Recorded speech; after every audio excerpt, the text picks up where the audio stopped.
This is the Whole Care Network.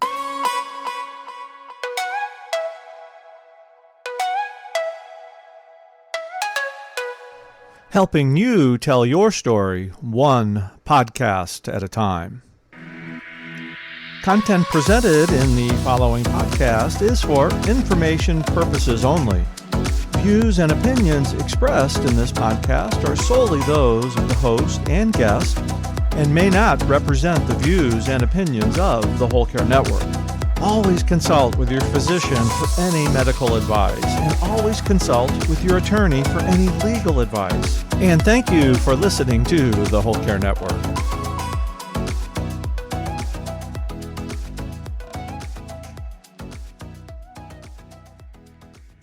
I just didn't know where to begin because most of my life I gave up what I wanted to do and my mom was the focus. And to suddenly have, time on your side and wanting to try to do different things, I was not in the mind frame. I couldn't concentrate.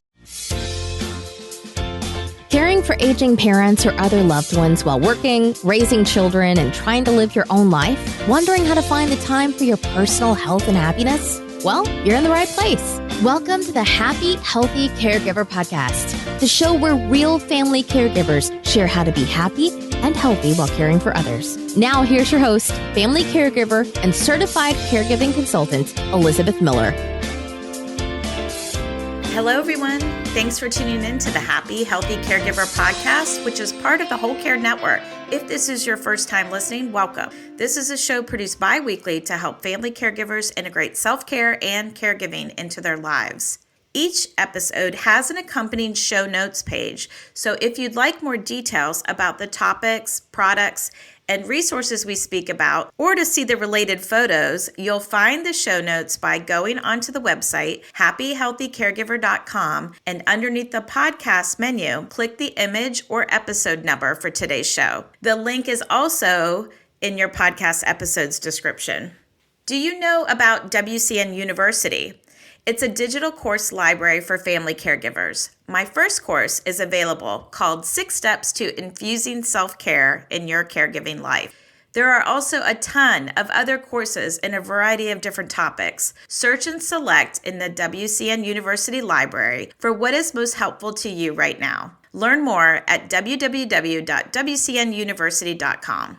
For today's segment of what I'm reading, I'm listening to this book called Dinners with Ruth, and it's read by the author Nina Totenberg, who is also a well-known NPR legal affairs correspondent. The Ruth that Nina is talking about is Supreme Court Justice Ruth Bader Ginsburg. This book is focused around Nina and Ruth's 50-year friendship. Yet it's a lot more than just this. It's a firsthand account of what it was like for these two smart and savvy women to pioneer their way in two careers that were predominantly hiring mostly men at the time, law and journalism. They met discussing a case that had to do with discrimination based on the basis of sex that was deemed to be unconstitutional. And this was well before, obviously, Ruth became a Supreme Court justice.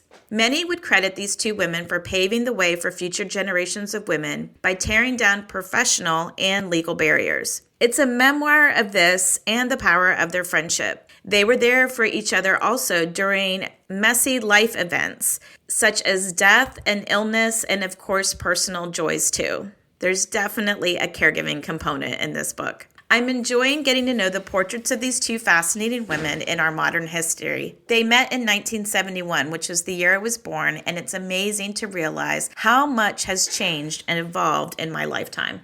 I'll link to the book in the show notes. For today's favorite thing, I would like to talk about my Pura Smart Fragrance Diffuser set. That's a mouthful. It was a gift from my daughter, Natalie, who drew my name for Christmas this past year. I have had diffusers that I've had to refill with water and then choose my scent, so I wasn't sure if I'd like this gift. I do. I have put it in my office and programmed it through the app to only run when I'm working during the workdays. I'm enjoying the olfactory fun of it all and exploring my new favorite scents. I can see where this would be a great gift. So you'll also find it in the 2023 Happy Healthy Caregiver Mother's Day, Father's Day gift guide as well. Before we get into today's Caregiver Spotlight episode, I want to first shine the light on our episode sponsor, Sue Ryan Solutions.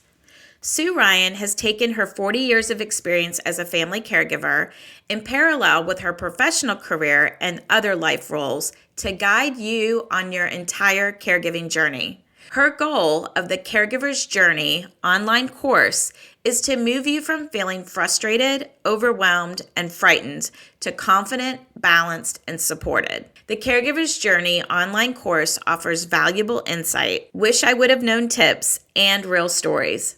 Sue knows firsthand how challenging our care journeys can be financially. She's got you here too, intentionally pricing the course affordably. A single license of the Caregiver's Journey course is $130. Or help someone else out with the add-on gift option where you get 2 licenses for $195. Visit tinyurl.com/TCJOC interest for details. And of course, I'll link to that in the show notes.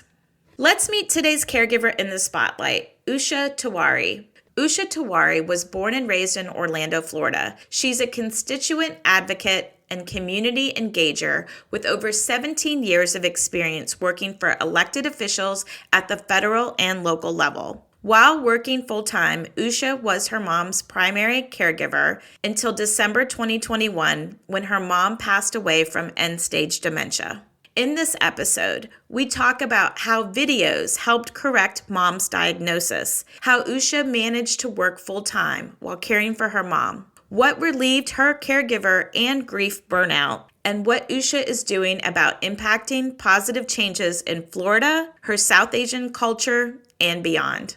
Enjoy the show. Hi, Happy Healthy Caregiver podcast. Hi, Elizabeth. Thank you for having me. It's a pleasure to see you again. Pleasure to see you. I know we connected at the Rosalind Carter Institute. I guess it was back in November. So it's been a minute, but and we're going to get into, what life is looking like for you now. I know we connected then, but we always like to kick the show off with a little bit of encouragement or words of wisdom from the Happy Healthy Caregiver jar, because I'm a big believer in mindset, and sometimes we fill our head with some of this stuff. It can be beneficial. So let's see, Usha. It says, what are your thoughts on this? Always remember that your present situation is not your final destination. The best is yet to come. So my advice would be, I know, I think that you're thrown into a situation for a reason to make you stronger.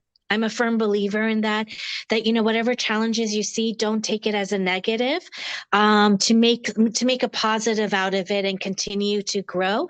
So that way you're ready to take on more challenges, and then it makes you a stronger person. Your mindset, your mentality is like, if I tackle that, because for me, caregiving, I got thrown into it working full time. And, there were a lot of times where I felt down and why is this happening to me? But I saw it as a positive thing. Like, okay, this is making me a better person. I have more to offer to other people, and testing my ability, like my fears that I have, to overcome them.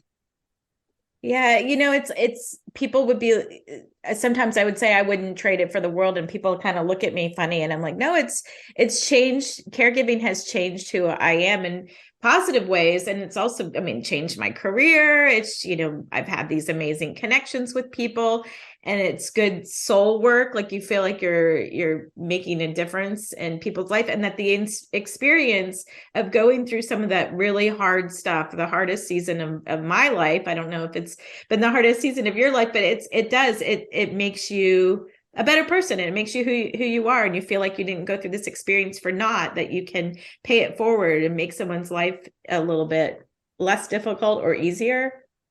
Yeah, you go outside your comfort zone, and you're like, okay, if I can go through this, then what's next? What's next? I know. I love your smile, by the way. What tell us about your caregiving story, Usha. Like, I know you said you've been working full time, and then caregiving entered your life. Like, how did this happen? It did not expect, I have not taken the path that I wanted to. Everything has been unexpected. Just, to fast forward before caregiving, my father passed away right when I graduated from college. So my goal, I wanted to become a diplomat, work for the US State Department. And after he passed away, I'm like, I can't leave my mom alone. And she did okay for a few years. And fast forward a few years, she started to display some mental health challenges. What I thought at that time, I thought because she lost my dad, I did not know anything about dementia or neurological diseases, despite my dad being a gastroenterologist. And, at this time, the internet was not as prevalent as it is now, a wealth of information. And so we lost a lot of years with my mom, thinking she's schizophrenic or mental health. And it created a lot of frustration for me because I put my career, what I wanted to do, on hold to work in Orlando to find jobs in government where I can still make a difference in people's lives, not on a global scale, but, federal and local level. And unfortunately, there was a situation with my mom where I found her on the ground. She didn't remember anything that happened and she was hospitalized. And that's where they suggested that my mom may have dementia. So we lost about maybe 8 to 10 years on that, thinking it was something else. And that's when overnight I had to become a caregiver. And it was a challenge for me because I do not have any family in this country. I've got a brother who was going through medical school. So he was busy and everything fell on me. And I had to learn, find resources, what dementia is, what to expect, to deal with her cognitive state. And as she progressed, I was stressed, and I realized the way for me to deal with caregiver stress was to get involved in the caregiving and dementia community, to interact with other people and to advocate for my mom, because I realized that she didn't have the ability, she was losing the ability to speak on her behalf, and who's going to be her voice. So that's kind of how my caregiving journey began. I don't know if ironic is the right word, but it's like that you wanted to be a diplomat and you wanted to communicate and fight for causes. And you got there maybe, using some of the same skills, like indirect path, like you went through the road less traveled maybe.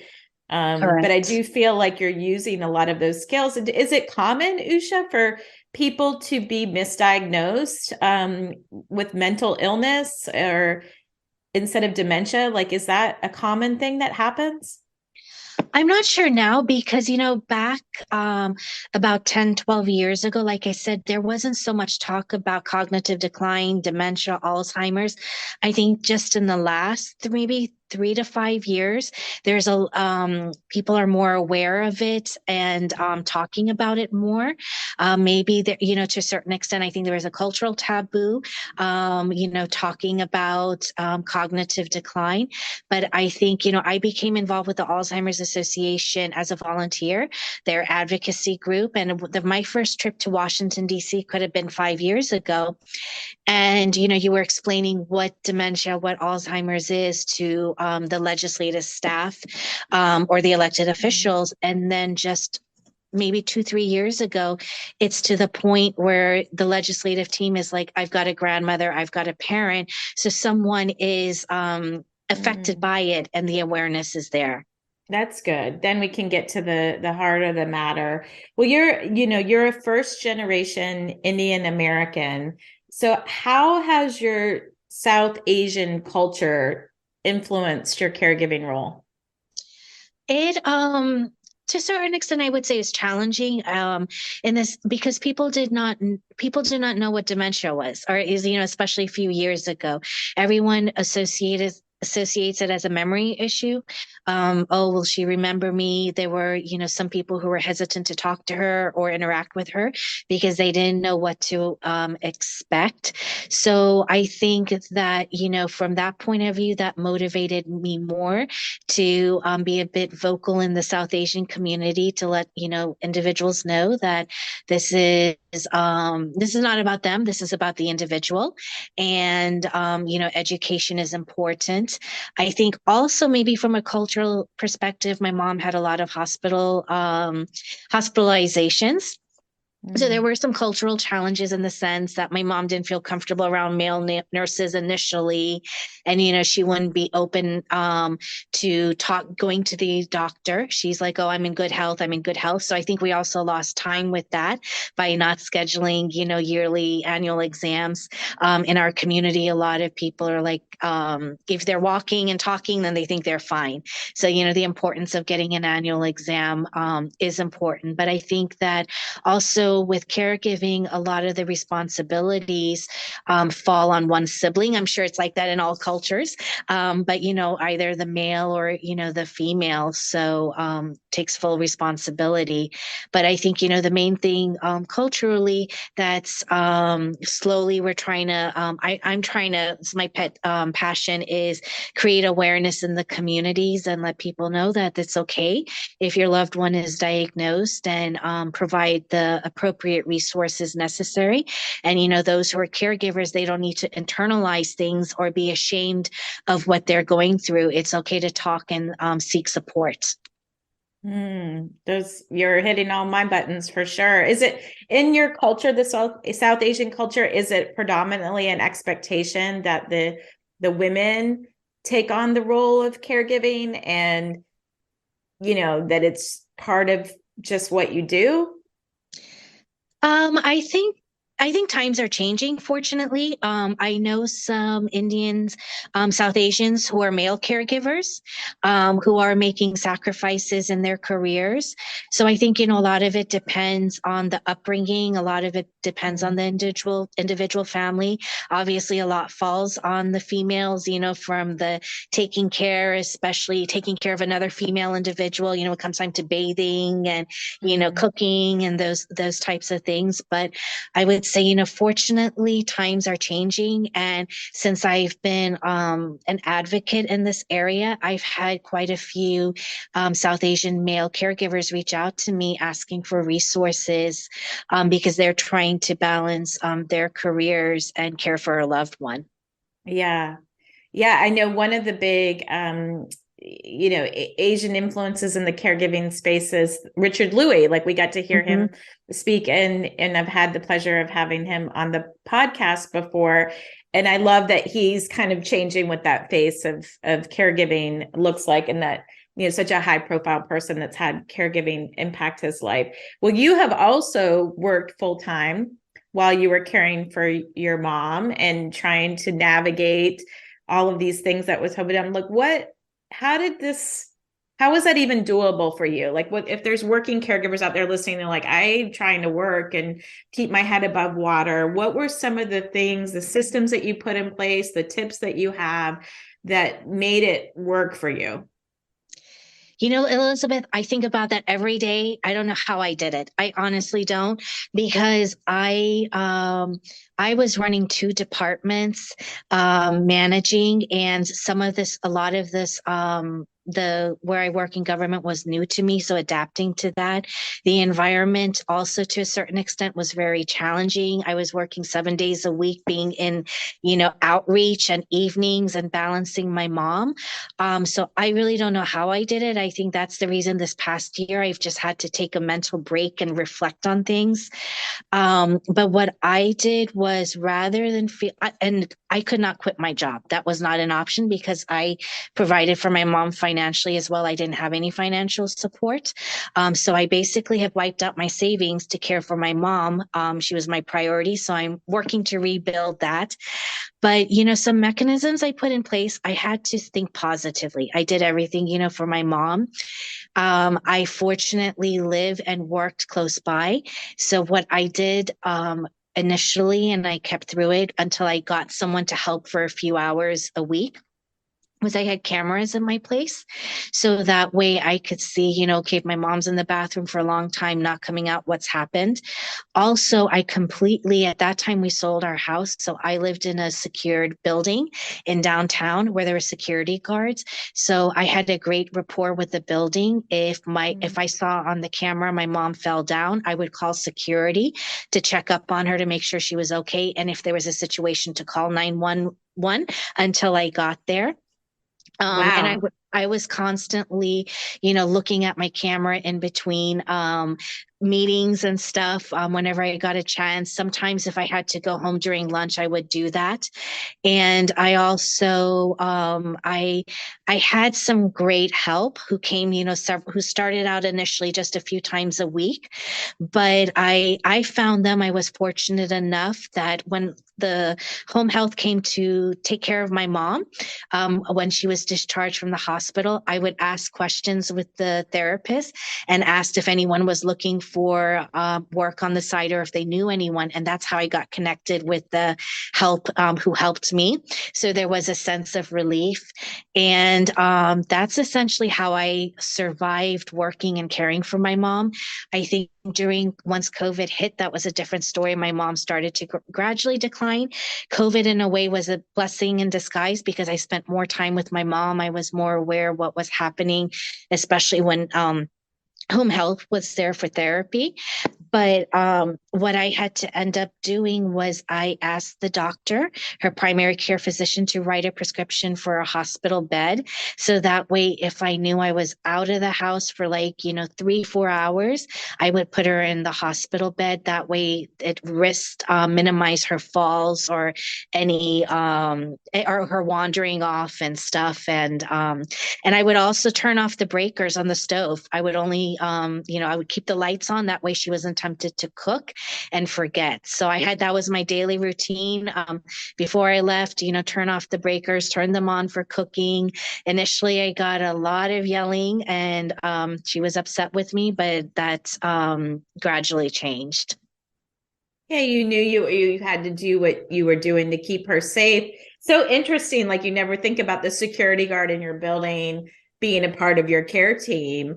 Mm-hmm. And clearly when you're talking, I'm hearing like, oh, Usha's advocating, like she's advocating for herself and asking questions. And, you were seeking the ways and the problems and the solutions, and you're trying to make the best of a really tough situation. I can't imagine like 7 days a week being in your shoes and being the only person to financially and physically and emotionally care for your mom.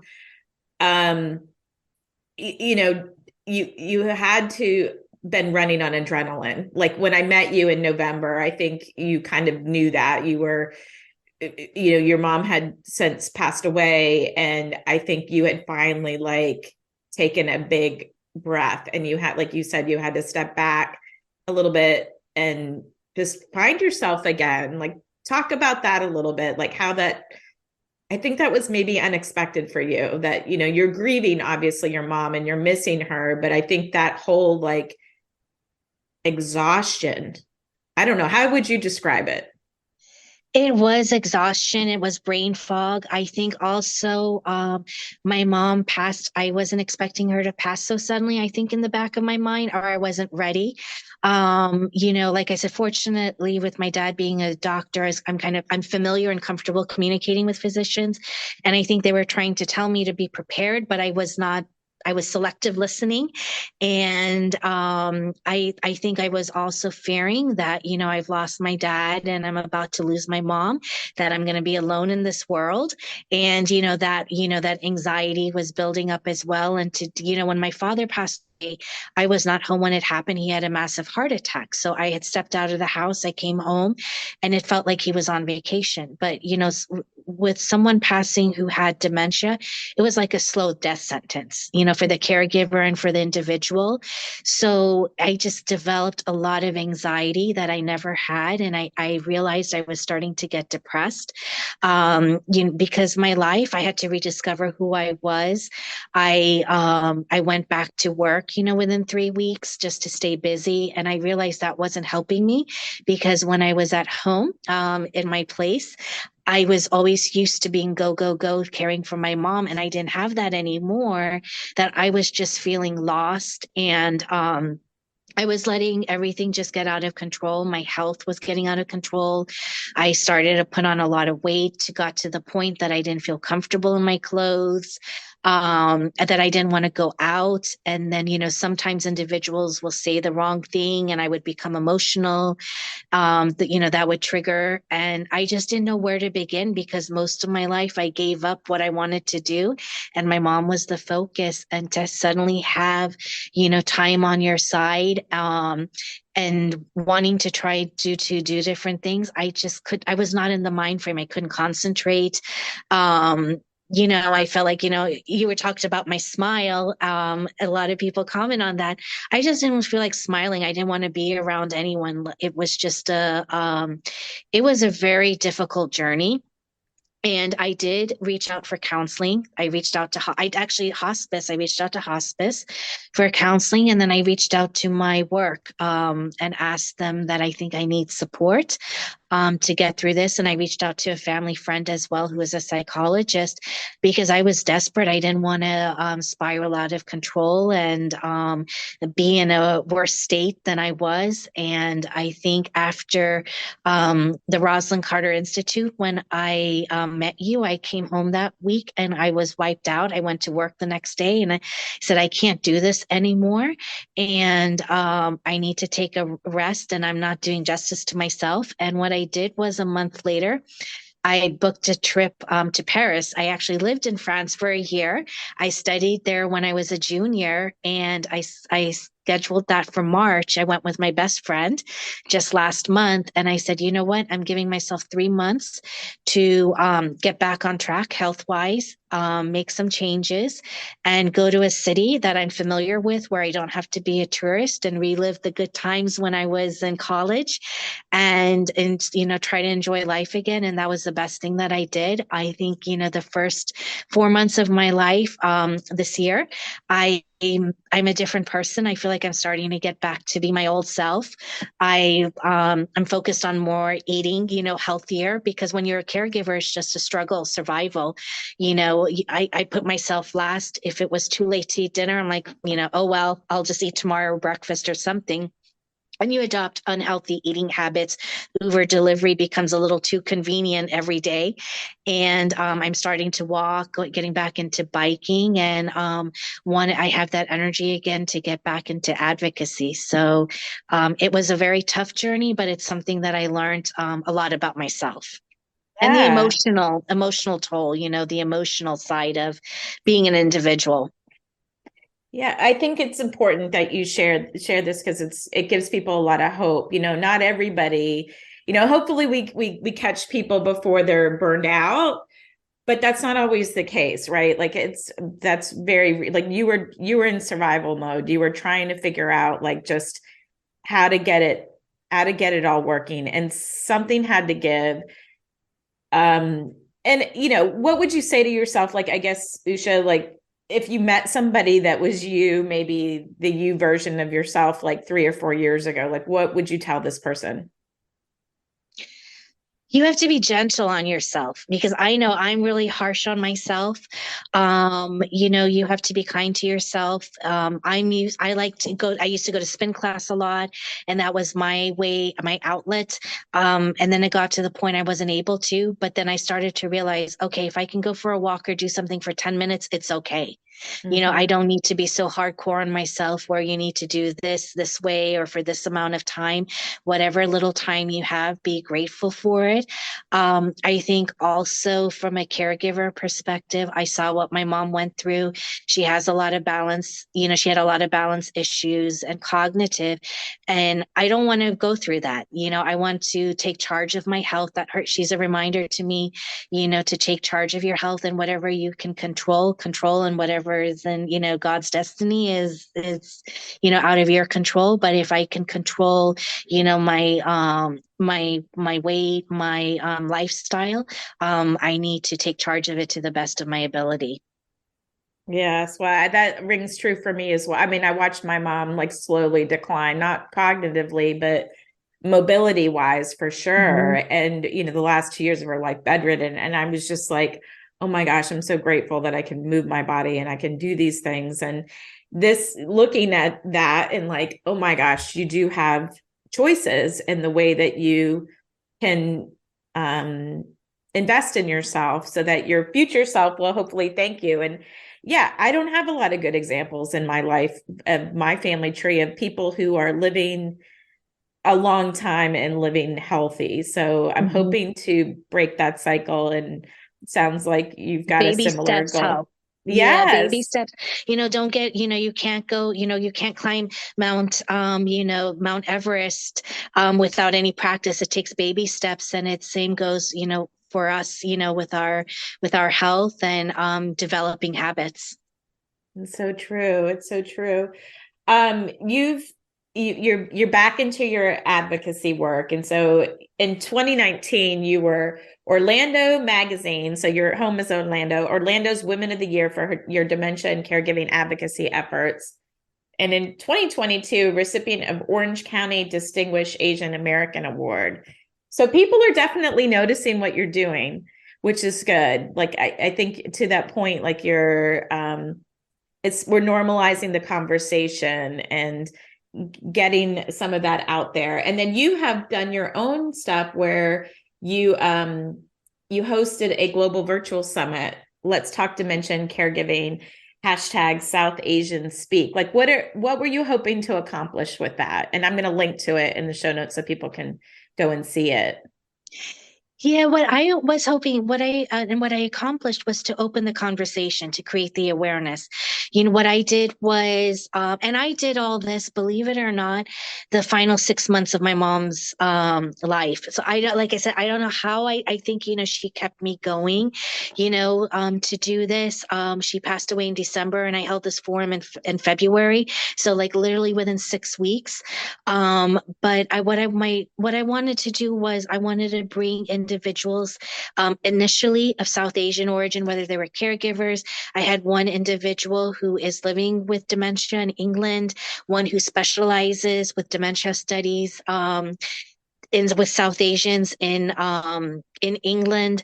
I also had a physician and some researchers, so that way they can talk about it. And I just had an open dialogue with individuals from around the world who are South Asian, what their experiences are, whether they're living with it or they're caregivers, what are the challenges being a millennial caregiver, what are the expectations living working full time and being a caregiver, and just provide resources, like this. It's okay to join a support group. These are what the early signs are.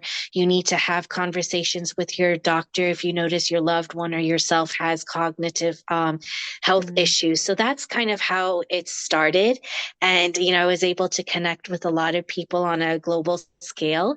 And I'm going to continue those dialogues on a smaller scale, maybe quarterly. I'm hoping to do later this year, if not next year, to talk about palliative care. What is hospice?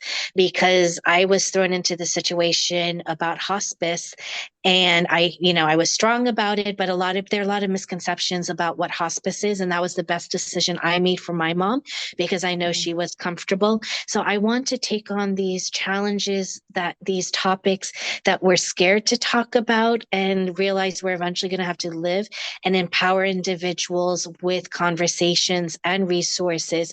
So that way, when they have to make decisions, they know where they need to go to, or they have some kind of knowledge. Yeah. I mean, you're a good test, right? It's like the things that you wish you would have known. Hospice was a lot of new stuff to us too. And recently had Barbara Carnes on talking about like everything you want to know about hospice and busting the myths on that. So I will link to that in the show notes. We're still learning so much every day. I love that that you are continuing forward with your work and feeling re-energized in it. You serve as the Alzheimer's Congressional Ambassador, advocating for state and federal legislative priorities. Tell us about this. Like, what are you hoping, if you could wave your magic wand and see some changes in these areas? Like, what are some of the things that you're hoping to change with the dialogue and the stories that you're sharing in the government setting? Yes, that's what I love doing that as a congressional ambassador, because for me, when I worked in the U.S. Senate in Florida, I was a staffer, so I was constantly hearing stories. So I know what the buzzwords are to get, people's attentions. So now I'm in the role of their constituent saying, this is what I want, speaking on behalf of the Alzheimer's Association. But I think, and like I mentioned earlier, I've noticed just in the last 2-3 years that awareness in Washington, D.C. is there. Lawmakers and their offices look forward to seeing the Alzheimer's Association. Purple is the color. So they either wear purple shirts, jackets, or ties to show their support. So the support is growing. But I think that, I think the two key things for me is to find a cure, because there is no cure for this disease. There are only medications to help minimize the symptoms. And in some cases, it doesn't work. With my mom, I know from, personal experience that nothing worked at the end. So it was very challenging. As well as, from the caregiving perspective, as a caregiver, I'm very passionate. I wish there were resources available for respite care. If I could find someone who could come just even an hour a day, that way I could, take a nap or go for a walk, focus on myself, would have helped tremendously. So those are, some of the issues as an advocate that I'm passionate about. I think also another one that they're talking about in Florida is physician education, to the extent having those conversations about cognitive decline with your physician, and recognize the signs. One thing that I was thinking about, it would be great. How physicians, when we fill out our physicals, they ask, do you have a history of whether it's cancer or this or that, pre-existing conditions. I think it's important for us as caregivers to communicate with our physicians that we are caregivers. That way they know that if your blood work is off, there could be a potential reason to it being stress. They can provide the support and the resources as well as your primary care physician. I know what I did was I was very strategic. What I did with my mom, my mom's doctor, primary care, was also mine. So he knew exactly what was going on. So if he would, order blood work and things were off, I'm like, okay, let me try in 6 months. You know what I'm going through. I'm stressed because, it messes up things. But he was he understood what was going on from both ends. I've never paid attention. Like, do they have even cognitive decline on your medical history forms? I've never noticed I haven't that. filled out the form recently, and I'm not aware of it, but hopefully, people Yeah, start talking about it, having the discussion, because, a lot of people, when they go to the doctor, they just answer what the doctors say. Oh, I'm feeling good. I'm having pain here. But I think that we have to take it a step further, especially as caregivers, and just, be really open what we're going through, because being a caregiver affects your health. Yes, it certainly does. I mean, there were so many things, like, looking back physically, like, I had weight gain, I had acne. I remember being in a doctor's office one time and they were like, we got to go get the EKG machine. And I don't know that I ever was like, oh, I'm a caregiver, I got a lot going on. I don't know that conversation ever, but that would have been helpful, I think, to that situation. But that was one of my hot buttons in general, is like, nobody ever said, wow, this is probably a lot for you, and here are some resources and support that could help. I hope that's changing in our healthcare space. And well, you mentioned some good things. I mean, as far as the dementia awareness, and the respite is a huge hot button for me too. Like, I think people think like, that there's people helping you, but not everybody has that kind of a support team. And then the other thing that people mention is like the adult day services. Was that something that you ever tried for your mom, where like paying a flat rate? I think, again, there were cultural barriers. My mom would not leave the house. She had mobility challenges. I think it would have been more stressful for me to put her in a stranger environment than knowing she's at home in a safer environment where she's familiar with. So I know for me, that was not an option. Another thing, speaking of advocacy, I think is important that we've done in Florida is they have the brain bus, the Alzheimer's Association. So they go out in the minority communities and provide and have pamphlets, whether it's in Creole or Spanish, to those families. So that way they have that awareness as well. And I think that's important, since I know research has, I'm not sure what the stats are, but, research has shown that, the African American community and Hispanics, they have a prevalence of dementia.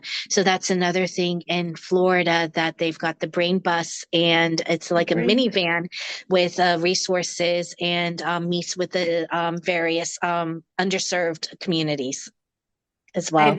I've never heard of the brain bus, but what a way to kind of bring the information to them, and meet them where they are. And then back on the cultural differentiation on the respite stuff, like I think this is where like people, that's why the story sharing and the advocacy that you do is so important, because I think people are easily to like write it off as like, oh, well, you have this will help you, and you're like, oh wait, no, even the misconception, like for me, my mom lived in an assisted living community. Well, just because she's in an assisted living community doesn't mean there's not a caregiving role. Like there's still a caregiving role. It's different. It's certainly different. It's not as, the mentally 24/7 draining as being a live-in caregiver, but there's still a lot of support and things that need to happen there. Especially, my mom was never advocating for herself and working with this confines in the system. And frankly, they're older adults and they want things the way that they want them. Yeah. And they want to live their life that way. And they will tell you as a caregiver exactly why it's not working. So I think, it's not a one size fits all approach. Exactly. With the respite thing, I know one of the things organizations I'm working with is Brutally Beautiful with Heather Zoccali, and trying to get, companies and organizations to offer real respite for family caregivers, where they get a complete break from the day-to-day of what they're doing. And then the beautiful thing about some of these respite events that we have is we see these caregivers come in really weary, all different walks, veterans and cultures and, youth caregivers and caring for older adults or spinal cord injury, blah, blah, blah. And they leave with a support team. And I think that's the thing, the rope team, the lifeline, when you leave, that you don't feel like you're stranded out there alone and you have people to talk to. Like that's also some of the advantages of the things that we can, do it there. So I'm going to link to the brain bus. I'm going to link to the Brutally Beautiful. And, what are some ways, like even the exhausted caregiver, like, are there things that we could be doing I think, and I've heard somebody say this to me, it's like, they're mad that they are, being stretched in their day-to-day life as far as like figuring out how to work and figuring out care. And, oh, by the way, I got to change the system too. Like you're asking one more thing of me to advocate and change. Like I hear them. I'm like, that is annoying. It is annoying that's also on our plate. It is. And like I said earlier, is that, it's like, why does this have to happen to me? You don't have the support, you're strained mentally, physically, and financially. But like I said, at the end, it is rewarding. I know a lot of people say that, and some may not realize it, some do. But like I said, I know for me, it's made me a much stronger person, that if I can balance working full time, caring for my mom, paying for her expenses and still surviving, still have food on the table for myself, and not in the hospital, which I was once or twice when she was alive early on. That's just fulfilling for me, and it just makes me want to go over the extra mile for other people, because I've worked in when I worked in federal government for about 7 years, I worked on transportation, a lot of hot topics, justice, immigration, Social Security, even student loans, dealing with constituents from Florida. And a lot of them just don't know. You have to take the time to explain things, and either they appreciate it or they don't, they won't appreciate it maybe at the moment, but they will later on. And that's how I kind of see the, advocacy. It's important to use your voice, because you don't know what someone is going through, or they may be silent and internalizing it, and your voice may be, their voice as well. Yeah. I'm reading a book or listening to it right now. In fact, I'll talk about it as in this episode is what I'm currently reading is a segment I've been sharing in the beginning. And I'm reading Dinners with Ruth, which is about Ruth Bader Ginsburg and her friend Nina Trottenberg, or NPR reporter. But, I'm sure they had their own issues and the things that they were dealing with where they were, working in a very male dominated world and not even trying to raise the glass ceiling, but just like get in through the door. So I guess there's always these things, right, that we have to like fight for and continue to kind of push and say, hey, we're not just 53 million, in the US and growing, but like we are Usha and Elizabeth and Heather and, all of these different people. So, I love that you've got faith in the system. Sometimes I think I recently though, and I'll link to this too, is like President Biden, an executive order that has some things in it for caregiving. And I want to go in and kind of get to the heart of it. But I think, it's a step in the right direction, right? Like at least the conversation is happening. Things may move a little bit slower than we all hope. But we got to kind of and it's a human issue. It's not a party issue. Yeah, as they say, Rome wasn't built overnight. So, we have to start somewhere, baby steps, have these conversations, use our voices. And, with time, we'll see, like I said, as an advocate going to DC every year, the mind frame, people are open. Immediately they're like, how can I help? How can we get with the part of this sponsor this legislation? I want to do a town hall with, the constituents to talk about Alzheimer's. I know the Alzheimer's Association does that as well with elected officials. They even show up at our walks. So it is really a nice showcase of, support, that it's not just in Washington, D.C. It's also, boots on the ground, and it's consistent. That's good. That's good. You, let's switch gears and talk a little bit about self-care. Obviously, like the burnout has been real for you and you have like figured out how to claw your way back through therapy and, revisiting the Paris and places that had brought you joy. And you shared a caregiving tip too about taking videos of your mom. Why is that something that you think maybe caregivers should consider doing? So what would happen was my mom was having frequent hospitalizations, either UTIs or, falls. She would go to the emergency room. And initially, physicians would dismiss it. They would not, they would think that they kept saying, oh, she's depressed because, your father passed away. And I was getting frustrated. I'm like, I live with her 24/7. I know what's happening. And, sometimes they even alluded to the fact that, oh, you're a caregiver. You probably want to go on vacation and leave her in the hospital. So, because caregivers, apparently that is, at least I know in Florida, I've heard that does happen, is that people may not be caregivers, but they'll leave their loved ones in a hospital and take off, and then the hospitals can't get in touch with them. So what I did was I was getting very frustrated during my emergency room encounters. I started to film my mom with her cognitive changes and her behaviors. And that way, whenever the ER physician would come or even her primary care physician, I would say, nope, this is what happened. This is her walking. She's taking a few steps and she suddenly freezes, or she's in bed and she's kicking. She's sweating so much like she's walking a marathon. And then they started to take me seriously, and they would not have these side conversations thinking it was something else. They would get to the root of the cause and, do what was necessary. So, essentially, as I suggested to you, is that I would suggest that on your phone, just take short videos when there are cognitive or mobility challenges with your loved ones, and definitely share that. If you can participate in the doctor's visits, I would encourage, to do that and show them that these are the change. This is what her normal base rate is, and this is the decline. because as you know, the physicians would say, okay, well, this is her baseline, or this is her new baseline, meaning, Yeah. with the decline.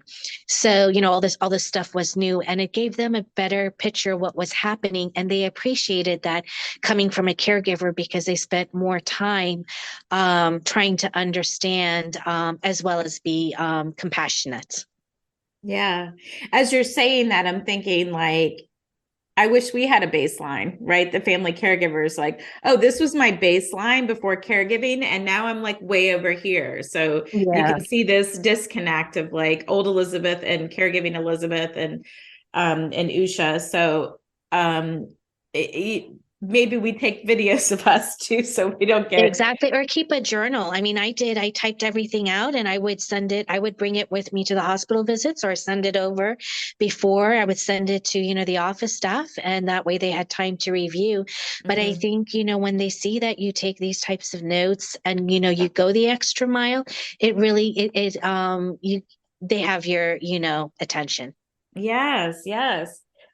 Well, let's get some thoughts from me so this is my journal. Journaling was very helpful for me to help process caregiving, and I wanted people to get a taste of that. So I wrote this journal that's got prompts to kind of get people to kind of explore who they are again, and prioritize self-care and health and happiness. So let's hear some thoughts from you, Usha. What's a happy memory that you have related to your childhood, and why do you think it sticks out for you? I think the happy memories are when, we traveled as a family, because my father was a physician. It was very difficult for him to get time off. So that was very rare for my brother and my parents for us to travel. And also when my mom would entertain. My mom was a big foodie. Seafood was her specialty. She would have, plates overflowing from the table. And those are just happy memories that, I took for granted, because now that, I cook, I'm not nearly as good as her, but I took those for granted. But at the same time, when I look back, those are really happy memories, because my parents, brought people together, and it was time well spent, whether it was as a family or with our family friends. Yeah. Yes. So I know, being both my parents are deceased, both, your parents are deceased. The difficult days still happen, where we miss them. And we think about them, but what helps you deal with some of those challenges that life or grief is bringing? Like, how do you cope with those now? I put on my earbuds and go for a walk or go for biking. That really helps me out in the fresh air. Before, as a caregiver, I had like a gym membership, so I was, indoors. But now I'm spending more time outdoors, biking and walking, and that is what really helps me. I love food, but I don't use food as a coping mechanisms. For me, it's doing something physical and challenging myself. And, I think, I may start off a little down, and then by the end of the bike ride or walk, you're in a different frame of mind. I agree. Like, I feel like you don't do those and then regret doing them. It's not like you're like, Exactly. And it oh, helps you. It helps you. It's yeah, your I way. feel worse. Like, I never have said that ever, Yeah. after a walk or, and I also like to do a spin bike. Are you a reader, Usha? I do. I read a lot of current events, global affairs. As a caregiver, I browse through some books and stuff. But again, I never had time. But I just got a Kindle last week, so that's one thing that I'm planning to do and I downloaded Richard Louis' book. On caregiving. I forgot the Yeah. title. The But selflessness of, yes. Yeah, so I started to read the first few pages, and I was able to relate, but it's kind of, then I'm like, okay, I need to put it down, because then it becomes emotional and sentimental. But I think, he's a great individual, great speaker, very captivating, and I'm sure his book is it reflects him. Yes, it can be healing to kind of hear some of that. Um, Okay, last question. If you were to lose all your possessions, what item would you miss the most? I think my photos, because I think the photos, again, are happy memories and they're irreplaceable. Yeah. Yes. And we have those, right? They can kind of spark a lot of things, almost like the five senses. It's just like you can taste it, you can hear it, you can smell it, you can hear their laughter and all of that. So And even, I like nowadays, with our camera, it's not the same as the physical print of the photos. Because, when you go through the camera, you've got a lot of photos, and then sometimes you give up what you were looking for and, having to organize it. But, having those print photos to go through, and it really circulates different kinds of memories for me, yeah, at least. it does. I love it. I used to be a creative memories consultant and have people preserve their memories. And now I probably need somebody that was the old version of me. But I do love to surround myself with photos, and especially the trip ones, the travel ones. Yeah. I think those stick out for me too. Well, we are looking forward to seeing what you do next, Usha, with your experience and your passion for advocacy, and your passion for being a change agent in your culture, and to normalize the conversations around dementia and Alzheimer's. How do people stay connected with you and in touch with you? I have an Instagram account called the Indian Caregiver. So I've been a little sporadic with posting, but I'm hoping to get back into that. I've also will be restarting my podcast, The Indian Caregiver, having a lot of guests talk about, self-care, grief journey, hospice, palliative care, things caregivers can do. And I'm also on LinkedIn, Usha Tewari, as well as Twitter. My Twitter handle is Ushwari, USHWARI. And that's where I post a lot of my advocacy stuff, tagging elected officials or thanking them, especially what's going on in Florida. So those are the best ways to get in touch. Good stuff. Well, good stuff. I'll make sure we're following all that, and we'll put all that in the show notes. Any closing comments for caregivers? Any last parting words? If you like, I know from my experience, if you go for a burnout, just seek the resources. Don't be shy to ask for help, whether you're a caregiver or a post caregiving journey. It's important to be surrounded by people, and also I would encourage you to find something that you're passionate about, and use that voice, whether you do it for yourself or for your loved one, because yes, our political system is frustrating. It does take time, but that's how we're going to make progress. And the more voices that there are, it does make a difference. Mm-hmm. Yeah, we're louder and stronger together for sure. Thank you for your time today, Usha. Thank you for sharing your story and your expertise. And I'm just delighted to know you. Thank you, Elizabeth. I look forward to connecting with you again soon, hopefully in person. Awesome. Take care. Take care. Thanks for joining us today on the Happy Healthy Caregiver podcast on the Whole Care Network. As always, show notes that accompany today's episode can be found on my website, happyhealthycaregiver.com. Just look under the podcast menu for today's episode image, and that will take you to the page with the links and information we spoke about today. You'll also find other resources on the website, along with links to purchase the Just For You Daily Self-Care Journal. When you purchase from my website, you'll get a signed copy, and for a limited time, free shipping. If you've enjoyed what you heard today, consider subscribing to the show on your podcast platform.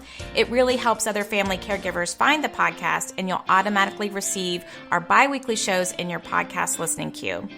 Maybe while you're subscribing, consider leaving a 5-star rating and review, or just simply talk it up on your social channels.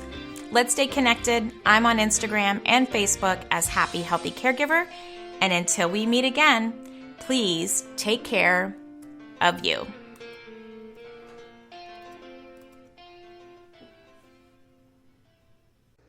This is the Whole Care Network.